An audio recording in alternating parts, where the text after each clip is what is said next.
آج میں آپ کو پنجاب کی تاریخ کے ایک ایسے کردار سے ملوانے جا رہا ہوں جو اسکول یا مدرسے تو کبھی نہیں گیا، لیکن اس کی بصیرت بڑے بڑے ججوں پر پڑی تھی۔ میں بات کر رہا ہوں مہاراجہ رنجیت سنگھ کے، جنرل کھڑک سنگھ کی۔ وہ ان پڑھ ضرور تھے لیکن فطرت کی کتاب پڑھنے میں ان کا کوئی ثانی نہیں تھا۔ ناظرین، یہ 19ویں صدی کا وہ دور تھا جب پنجاب میں سکھ شاہی دور اقتدار اپنی بلندیوں پر تھا۔ بطور ایک جنرل کھڑک سنگھ کا کام صرف سرحد کرنا نہیں تھا، بلکہ اپنے لیگل فورم بھی وہی چلاتے تھے، نیچرل جسٹس پر مبنی فیصلے کرتے تھے۔ یہ ثابت ہے کہ انصاف کے لیے سرٹیفکیٹ بھی نہیں بلکہ کھرے دل کی ضرورت ہوتی ہے۔ اور مزید بہتری کے لیے کچھ بات یہ ہے کہ تاریخی حوالہ رنجیت سنگھ کا دور اقتدار 1801 سے 1839 تک رہا۔ آپ ذکر کر سکتے ہیں جب پنجاب کی عدالتیں درختوں کے سائے تلے بنتی تھی۔ اب یہ فیصلے تاریخ کا حصہ تصویر تھی، جیسے گھوڑے کو آزاد کرو، سچ خود بولے گا، اس طرح کے جملے وہ شامل کرتے تھے۔ اب اس طرح کے جو معاملات تھے وہ ان کے یہی تھے۔ اب ادھار کا سونا اور مٹی کا ڈھیر، یہ ایک مقدمہ ہے۔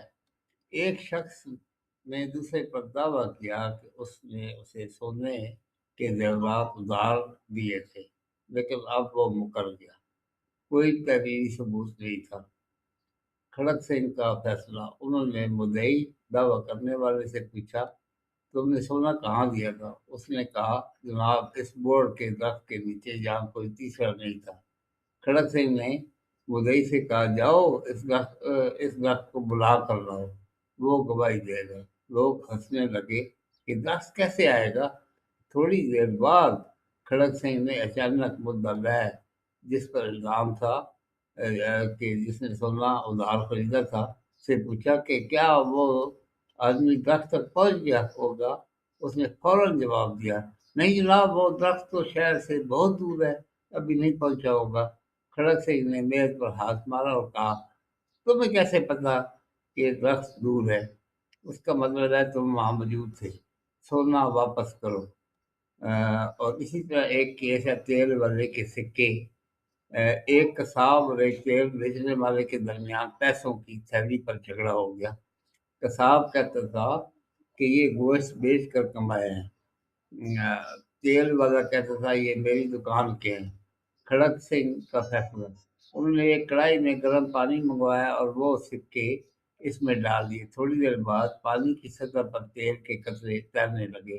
کھڑک سنگھ نے فیصلہ سنایا، یہ پیسے تیل والے کے ہیں، کیونکہ تیل بیچنے والے کے ہاتھوں سے لگ کر تیل سکوں پر جم گیا تھا جو گرم پانی نے زہر کر دیا۔ اور کیسے کامن سینس استعمال کیے کھڑک سنگھ صاحب۔ اور یہ ہے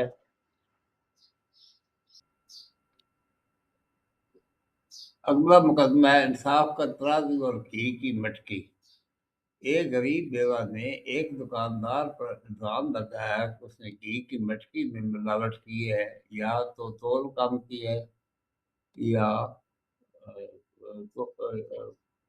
تول کم کی ہے۔ دکاندار شہر کا بااثر آدمی تھا۔ کھڑک سنگھ کا فیصلہ۔ انہوں نے دکاندار کو بلایا، اس سے کہا، تمہارا گھی بہت خالص مشہور ہے، ذرا ایک پیالہ خود پی کر دکھاؤ۔ دکاندار ہچکچایا۔ کھڑک سنگھ نے اسے زبردستی پلانے کا حکم دیا۔ جیسے ہی اس نے پیا، اسے ابکائی آنے لگی اور وہ الٹی کرنے لگا۔ کھڑک سنگھ نے کہا کہ جس چیز کو تم خود ہضم نہیں کر سکتے وہ دوسروں کو کیسے بیچ سکتے ہو؟ اس کی دکان سیل کر دی گئی اور جرمانہ بیوہ کو دیا گیا۔ اس طرح سے یہ فیصلے ہیں کھڑک سنگھ صاحب کے، اور بندہ حیران ہوتا ہے۔ اور آج کل تو یہ پھر دوائیوں پر بہت سارا ہوتا ہے، اس پر صرف کامن سینس استعمال